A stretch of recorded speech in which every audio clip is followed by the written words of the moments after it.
Hello friends, तो ये है एंसेंट इंडिया जो प्लेलिस्ट चल रहा है, इसका 27वां लेक्चर है। तो इसके पहले 26 लेक्चर कंप्लीट हो चुके हैं और काफ़ी हम सीक्वेंस से देखते आ रहे हैं, तो बहुत सारी चीज़ें कंप्लीट करा दी गई हैं। तो अभी हम जो देख रहे हैं तो इसमें राजपूत काल के बारे में देख रहे हैं। तो इसमें मैंने 2 वीडियो पहले हो चुकी हैं और ये तीसरा वीडियो होगा। तो पहले मैंने आपको परमार वंश और उसके पहले भी आप देखेंगे कि सामान या चौहान वंश को कंप्लीट कर दिया है, और उसके भी पहले आपको गढ़वाल वंश जो राठौर वंश भी बोला जाता है वो भी कंप्लीट हो चुका है। और उसके पहले गुर्जर प्रतिहार, तो वो उसके पहले वाले वीडियो में गुर्जर प्रतिहारों के बारे में भी, ओरिजिन ऑफ राजपूत के बारे में भी मैंने आपको बता दिया है, कैसे कैसे राजपूतों का उत्पत्ति होता है, ये सब हो चुकी है।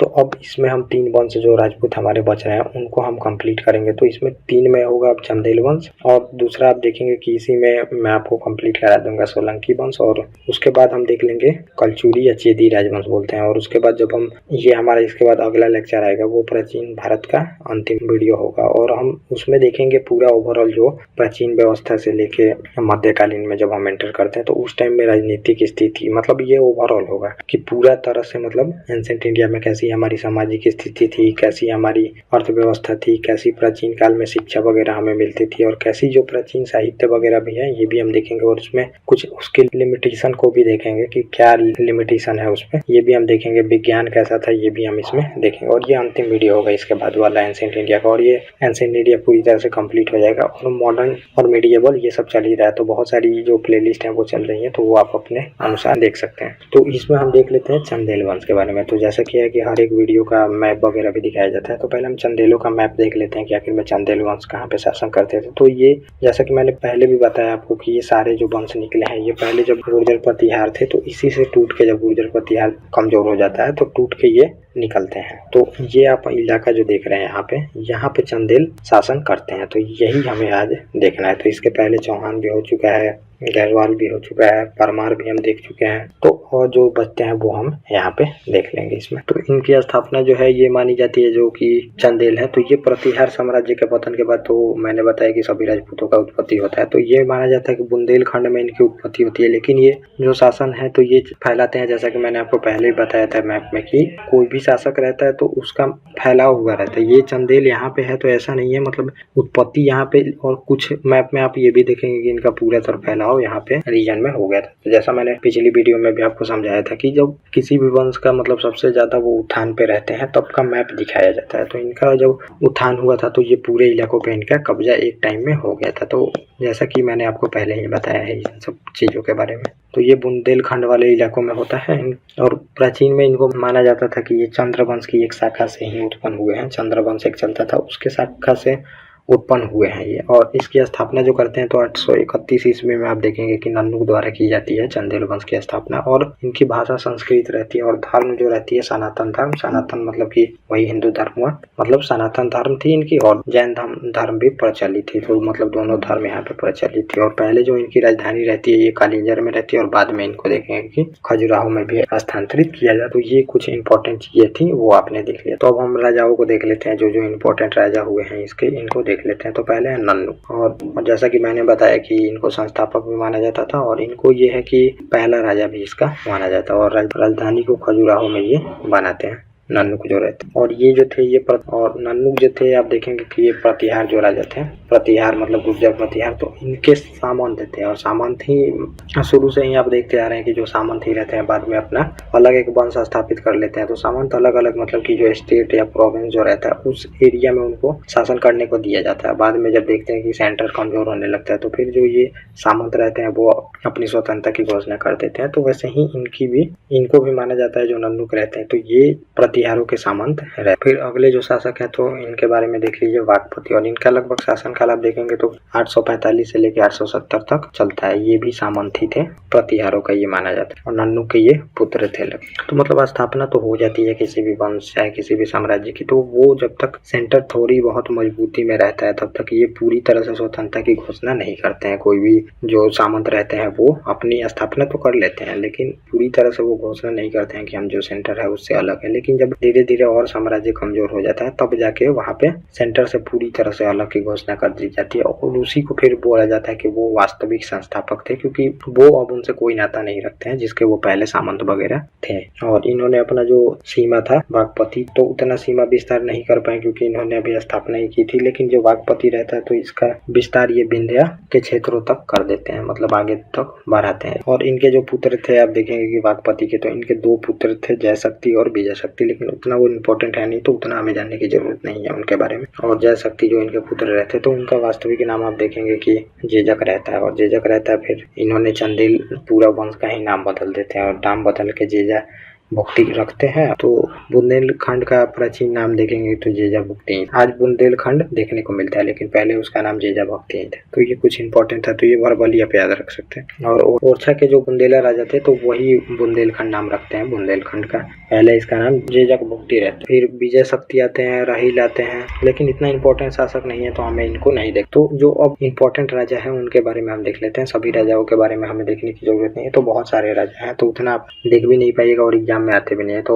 इंपॉर्टेंट जो ये राजा है तो यशोवर्मन है, तो इनके बारे में हमें जान लेना बहुत ही जरूरी है यशोवर्मन के बारे में। और लगभग इनका शासनकाल आप देखेंगे तो 925 से लेकर 950 तक चलता है यशोवर्मन का। और ये प्रथम जो थे ये स्वतंत्र और प्रतापी राजा इनको माना जाता है। तो ये सब ऐसा माना जाता है कि ये जो थे ये गुर्जर प्रतिहारों के अधीन थे, लेकिन ये इनको माना जाता है कि ये कोई अधीन वगैरह नहीं थे और ये स्वतंत्र शासक थे और ये एक प्रतापी मतलब कि बहुत ही विख्यात राजा थे जो यशोवर्मन थे। और यशोवर्मन को आप देखिएगा कि कन्नौज पर आक्रमण करते हैं और यहाँ का जो राजा रहता है प्रतिहार राजा देवपाल को हरा देते हैं ये, और देवपाल को हराते हैं और वहां से एक विष्णु की एक प्रतिमा प्राप्त करते हैं और ये प्रतिमा को फिर खजुराहो के विष्णु मंदिर में स्थापित ये कर देते हैं। तो कन्नौज पे आक्रमण करते हैं और कन्नौज पे जो प्रतिहार राजा देवपाल राज कर रहा था और इसको फिर ये हरा के विष्णु प्रतिमा जो रहती है उसको प्राप्त करके खजुराहो के विष्णु मंदिर में स्थापित कर देते हैं। और राजधानी जो थी इनके शासनकाल में महोबा में थी, इनके शासनकाल में मैंने बताया। और अब हम देख लेते हैं अगले जो इम्पोर्टेंट शासक है, तो ये है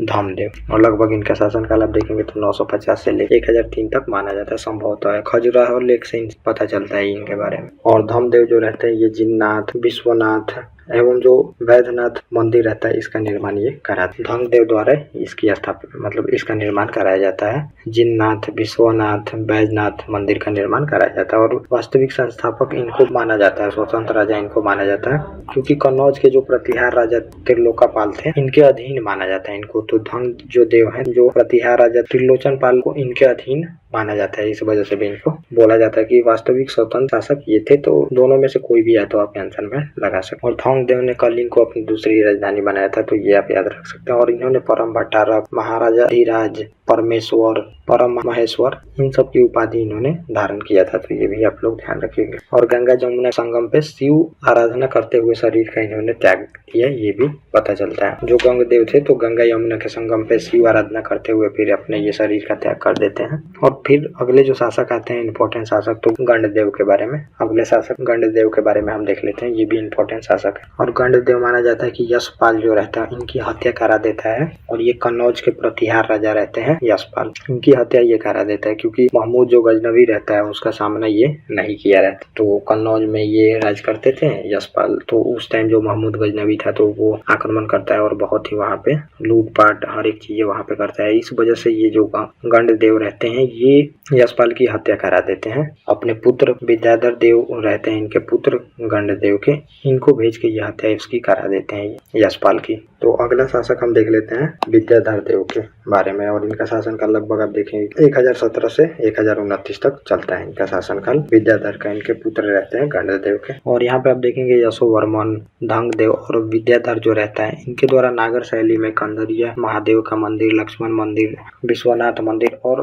पार्श्वनाथ मंदिर को भी बनवाया गया था। तो ये जो 3 शासक हैं तो इनके द्वारा बनाया गया था इन मंदिरों को। और ये नागर शैली है, तो नागर शैली मैं आपको आर्ट एंड कल्चर में बताऊंगा, वहाँ पे बहुत ही अच्छे से इसके बारे में डिस्कस की जाएंगे। तो अब जो गंडदेव थे तो इनके शासनकाल में देखे थे कि यशपाल को मरवाते हैं ये भेज के इनको विद्याधर को। तो ये जो मैंने आपको बताया यशपाल, और इन्हीं को आप देखेंगे कहीं कहीं पे राज्यपाल के नाम से भी बुक में लिखा गया है। तो ये जो राज्यपाल यहाँ पे है तो इनको यशपाल को ही कहीं कहीं राज्यपाल के रूप में दिखाया गया। तो ये कन्नौज के प्रतिहार शासक थे और राज्यपाल की हत्या कर देते हैं विद्याधर, क्योंकि जो ये विद्याधर रहते हैं तो इनका मानना रहता है कि बिना ये सामना किए हुए मोहम्मद गजनवी का ये आत्मसमर्पण कर देते हैं, तो इस वजह से ये बेइज्जती मानते हैं। जो राजपूत रहते हैं तो राजपूत काफी मतलब लड़ाई करते रहते हैं उनसे, जो मुस्लिम आक्रमण होते रहते हैं, तो इस वजह से ये यहाँ पे गुस्सा होकर राज्यपाल की ये हत्या कर देते हैं। प्रतिहार शासक ये रहते हैं और यही अकेला एक शासन रहते हैं जो कि गजनवी का प्रतिरोध करते हैं, बहुत जोरों शोरों से प्रतिरोध करते हैं और रोक के रखे रहते हैं हमेशा आने से उसको। तो ये कुछ इंपॉर्टेंट पॉइंट है। तो अगला जो इंपॉर्टेंट शासक है इनके बारे में हम देख लेते हैं, ये कृति सिंह है। तो कृति सिंह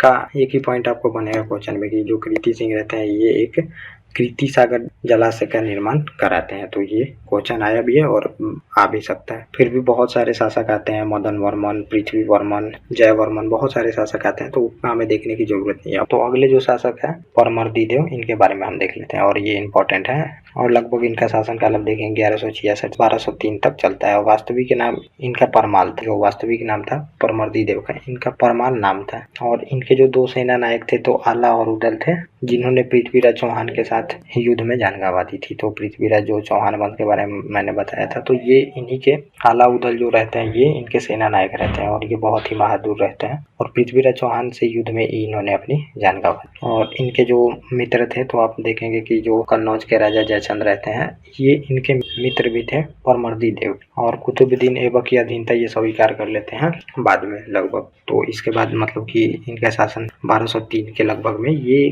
क्या करते हैं, कुतुबुद्दीन ऐबक जो आता है सल्तनत की स्थापना होती है और फिर दिल्ली एक्सपेंड करता है, तो धीरे धीरे मतलब इनकी अधीनता ये स्वीकार कर लेते हैं जो परमर्दी देव रहते हैं। और फिर ये अधिकतर जो क्षेत्र रहता है इनके अधीन आ जाता है कुतुबुद्दीन ऐबक के और धीरे धीरे बाद में ये पूरी तरह से जो वंश रहता है ये समाप्त हो जाता है। तो अब हम देख लेते हैं इसके अगला जो हमारा वंश है। तो अब हम देखेंगे सोलंकी वंश के बारे में। तो ये हमारा सोलंकी वंश है और इसके बाद एक वंश और बचता है हमारा और ये पूरी तरह से मतलब राजकाल कंप्लीट हो जाएगा, कलचुरी चेदी राजवंश बोलते हैं। तो अब हम देख लेते हैं सोलंकी वंश के बारे में। तो पहले हम मैप में देख लेते हैं, जैसे कि हर एक शासक के बारे में हम देख रहे हैं तो इनके बारे में भी हम देख लेते हैं मैप में कि इनका शासनकाल कहाँ पे था। तो ये आप देखेंगे सोलंकी शासक यहाँ पे थे और इन लोगों में हमेशा मतलब कि देखेंगे चौहान भी यहाँ पे एक्सपेंड करना चाहते थे अपना शासन और दिल्ली में तोमर वंश का शासनकाल चल रहा था। तो तोमर वंश ने किया क्या था कि चौहानों को अपना दे दिया था इलाका, इस वजह से भी गढ़वाल और चौहानों में इस वजह से भी कॉन्फ्लिक्ट चलता था। और सोलंकी ये जो चौहान थे तो ये लोग पूरी तरह से चाहते थे एक्सपेंड करना चारों तरफ, तो इस वजह से परमार वगैरह हर एक मतलब क्षेत्र पे ही अपना शासन स्थापित करना चाहते थे। इस वजह से भी फिर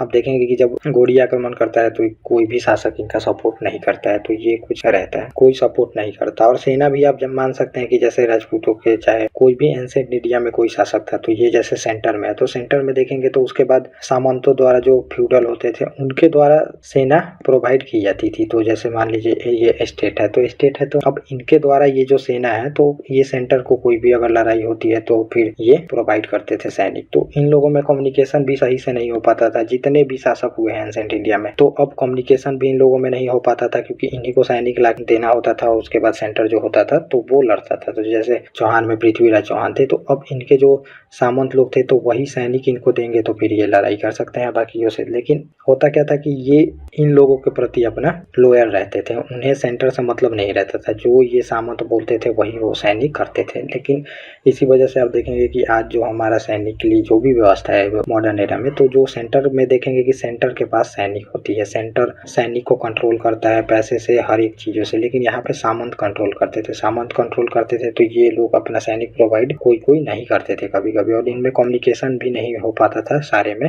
अब सैनिक तो एक साथ लड़ने आ गए लेकिन वो सामंत लेके आया तो इनमें कम्युनिकेशन भी अच्छे से नहीं हो पाता था, इस वजह से भी दिक्कत होती थी यहाँ पे हर एक जो एंशिएंट इंडिया के शासक होते थे। तो ये कुछ आपने समझ लिया। तो अब हम देख लेते हैं इनको सोलंकी के बारे में। तो जैसा मैंने बताया तो ये सभी गुर्जर प्रतिहारों से ही निकले हुए हैं। तो गुर्जर प्रतिहार पूरी तरह से शासन एस्टेब्लिश किया था, आप देखेंगे कि हर्षवर्धन के बाद। और उसके बाद जब गुर्जर प्रतिहार टूटते हैं तो ये छोटे छोटे राजवंश आते हैं यहाँ पे, तो उन्हीं को हम देख रहे हैं, तो ये भी इसमें से आते हैं। तो अब हम देख लेते हैं जो इनकी राजधानी थी अहिनवाड़ थी, इनकी राजधानी गुजरात में। तो मैंने बताया जैसे गुजरात में इनका शासनकाल था। और इनको कुछ इतिहासकार जो है अग्निकुंड से उत्पत्ति का मानते हैं कि अग्निकुंड से इनकी उत्पत्ति हुई है, और कुछ जो मानते हैं कि क्षत्रिय राजाओं के ही सामंत थे ये। तो ये आप समझ सकते हैं, तो इसमें भी कॉन्ट्रडिक्शन आपको दिखता है। और अग्निवंशीय भी माना जाता है इनको, जैसे जैसा मैंने बताया। तो मेनली आपको अगर क्वेश्चन में है तो अग्निवंशीय ही लगाना है। और इसके संस्थापक जो रहते हैं ये मूलराज प्रथम रहते हैं और 10वीं शताब्दी में इस वंश की स्थापना होती है। और ये जो होते हैं ये लोग शैव धर्म के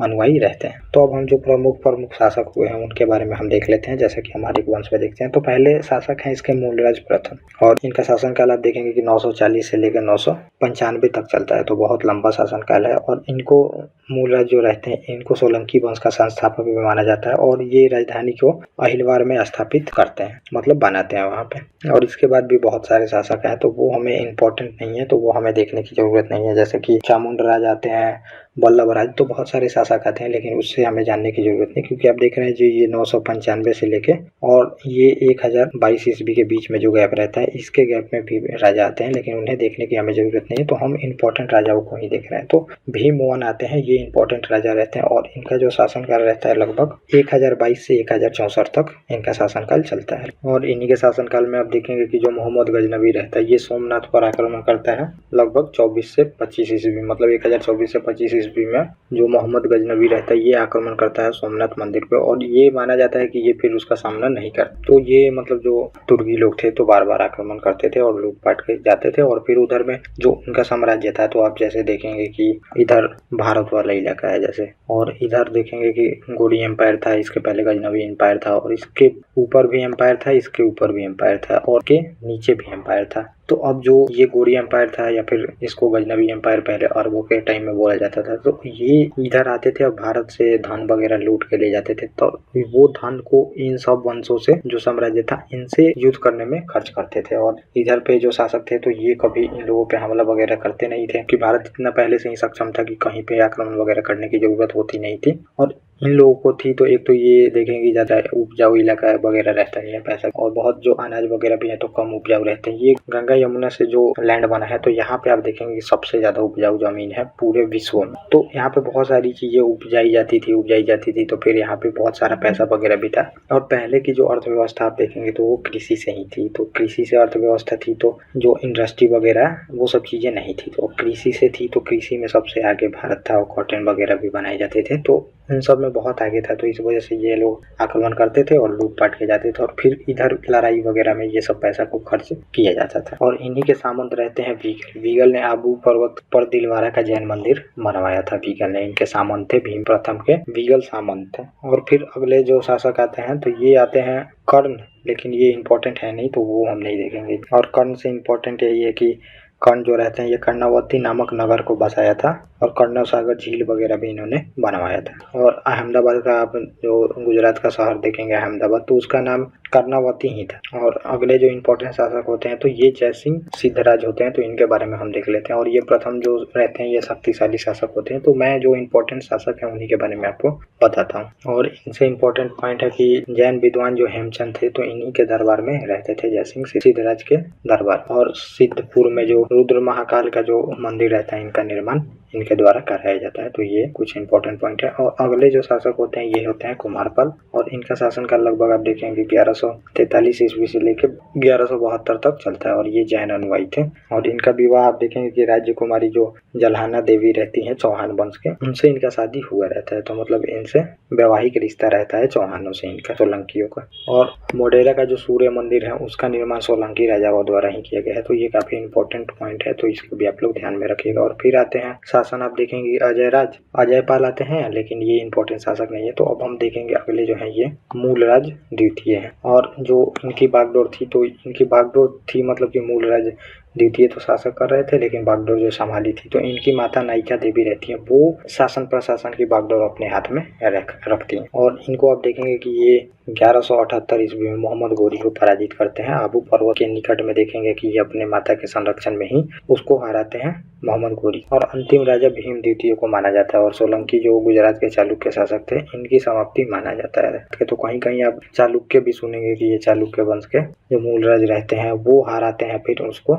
मोहम्मद गोरी को, तो इसलिए मैंने यहाँ पे रखा है। लेकिन आप सोलंकी राजा मानिएगा। यहाँ पे जो भीम द्वितीय रहते हैं ये अंतिम राजा रहते हैं सोलंकी वंश। और फिर अब देखेंगे कि इन्हीं के जो सामंत रहते हैं गुजरात में बघेल वंश की स्थापना करते हैं। तो इनका नाम लवन प्रसाद रहता है। तो बघेल वंश की स्थापना करते हैं ये। और इसी बघेल वंश का देखेंगे कि कर्ण का शासन काल था और अलाउद्दीन ने जब दिल्ली का विस्तार कर रहा था तो दिल्ली सल्तनत में इसको मिला लेता है जब गुजरात पे आक्रमण करता है ये। तो उसके दो सेना नायक रहते हैं अलाउद्दीन खिलजी के, नुसरत खां और उलू खां को देखेंगे, ये सेना नायक रहते हैं और यही गुजरात पे आक्रमण करते हैं और बाद में जाके गुजरात को दिल्ली सल्तनत में मिला लिया जाता है। उस टाइम पे जो देखेंगे कि बघेल वंश का कर्ण जो रहता है इसका शासन चलते रहता है वहाँ पे गुजरात पे और इसको फिर दिल्ली में मिला लिया जाता है। तो लगभग 1298 का ये काल रहता है। तो अब हमारा एक और बचता है कलचुरी या चेदी वंश। तो इसके बारे में हम देख लेते हैं ये कहाँ पे था। तो ये आप देखेंगे कलचुरी में राज करते थे, चेदी वंश इनका नाम था। तो इस वजह से कलचुरी का चेदी वंश भी इनको बोला जाता है। और इनकी स्थापना जो देखेंगे आप तो ये कोकल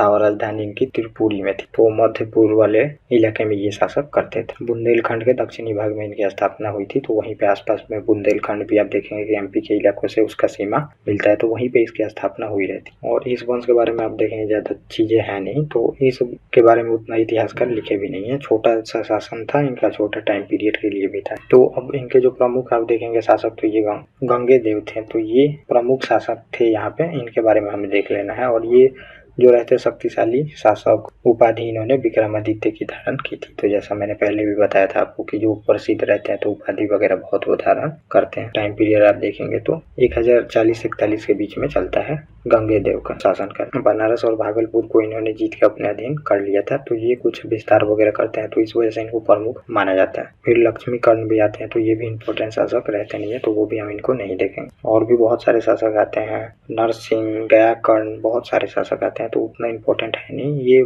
थोड़ा थोड़ा आपको इस वंश के बारे में जानना है। और फिर आते हैं ये कर्णदेव के बारे में आप सुनेंगे। तो कर्णदेव भी इम्पोर्टेंट शासक रहते हैं और इनके काल में होता है कि ये महान शासक होते हैं और ये कलिंग पे विजय प्राप्त करते हैं और फिर त्रिलोकाधिपति की उपाधि भी धारण करते हैं। तो दो चीजें ये करते हैं। और प्रसिद्ध कवि जो रहते हैं राजशेखर कलचुरी दरबार में ही रहते हैं। तो ये कुछ इंपॉर्टेंट पॉइंट है। और ये हमारा होता है अब राजपूत काल समाप्त। तो इसके बाद एक वीडियो और होगा, इसके बाद हम इसको पूरी तरह से एंशिएंट इंडिया का जो प्लेलिस्ट है ये खत्म हो जाएगा। तो ये इसमें हम प्रशासनिक व्यवस्था पूरा ओवरऑल पिक्चर हम देखेंगे, जो एंशिएंट इंडिया की हमारी थी, अर्थव्यवस्था देखेंगे कैसी थी, प्राचीन काल में शिक्षा वगैरह कैसी थी, और फिर प्राचीन भारत में साहित्य वगैरह कैसी थी, विज्ञान कैसी थी। तो हर एक चीज इसमें हम देख लेंगे। ये हमारा लास्ट वीडियो होगा। तो ये राजपूत काल हमारा कंप्लीट होता है 3 वीडियो में। गुर्जर, प्रतिहार, चालुक्य, चेदी, हर एक वंशों को हमने देख लिया, उसमें चौहान वगैरह। तो आप इसको कृपया सीक्वेंस से देखते हैं और रिवीजन करना बहुत ही जरूरी है। तो रिवीजन भी करते हैं ताकि आप लोग को हमें हर एक चीज इसमें याद रह सके। और मेडिएवल चल ही रहा है तो वो आप लोग उसको देख सकते हैं। Okay guys, thank you. और अब हम मिलेंगे अपने नेक्स्ट टॉपिक में और ये लास्ट वीडियो होगा हमारा, अगला वीडियो जो होगा। तो आप लोग बस रिवीजन करें और भी चीजें आप लोग देख सकते हैं। Okay guys.